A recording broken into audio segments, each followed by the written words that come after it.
না দিলা স্টার্ট কর। হ্যাঁ, শুরু করিতেছি মহান আল্লাহর নামে, যিনি পরম করুণাময় এবং অত্যন্ত দয়ালু। বাংলাদেশের সব উপজেলায় আমার জানা মতে কৃষি মেলা হচ্ছে। এখানে আমাদের কৃষি মেলায় আসার পর আমার কাছে মনে হয়েছে এটা সবার কাছে একটু ছড়াই দেওয়া দরকার। আমি আমার পাশে কৃষি অফিসার সাহেব আছেন, এসিলেন্ট মহোদয় আছেন, তাদেরকে সাথে নিয়ে আমি আপনাদেরকে একটা ইনফরমেশন দিতে চাই। আমার দেখে খুব ভালো লাগছে, আমার মনে হয়েছে যে আপনারাও এটা দেখবেন কিনা। দেখেন এটা একটু ছড়ান। হ্যাঁ, এই এখন দেখেন এই জিনিসগুলো একবার একটু দেখেন যে আপনি আপনার বসত বাড়িতে কি কি করতে পারেন।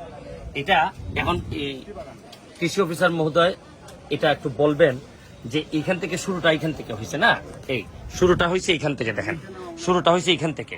আচ্ছা, আপনি আমার একটু চাপো। আপনি আমার একটু বলেন যে এই যে জননেত্রী শেখ হাসিনার যে একটা মিশন, যে আমরা কৃষিতে যেন স্বনির্ভর থাকি, আমরা যেন আত্মনির্ভরশীল হই, এই মিশনে কিভাবে আপনারা এই সাইডটা সরেন, এটা কি বলেন তো, এটা কি?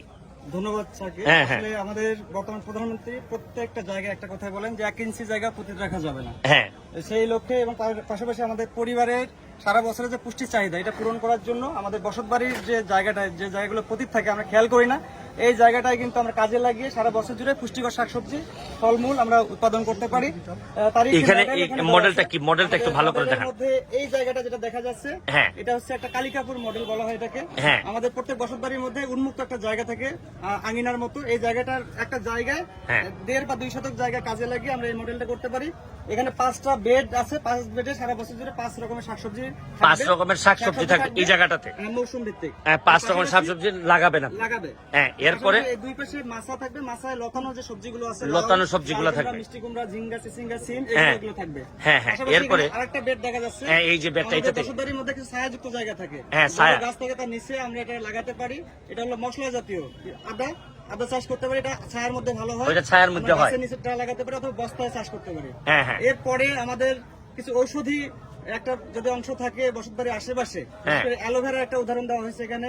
এছাড়াও অশ্বগন্ধা, আমাদের তুলসী আছে, শতমূলী আছে, এগুলো লাগানো যেতে পারে। আচ্ছা, এইদিকে তাহলে এই সাইডটাতে কি একটু সরেন আপনারা একটু প্লিজ। হ্যাঁ, আমরা সারা বছর জুড়ে যে সরো বাবা। সারা বছর জুড়ে শাকসবজি উৎপাদন, ফলমূল উৎপাদন করতে গেলে মাটির স্বাস্থ্যহানি হয়। মাটির স্বাস্থ্য সুরক্ষার জন্য আমাদের কিছু এখানে সমন্বিত ব্যবস্থা।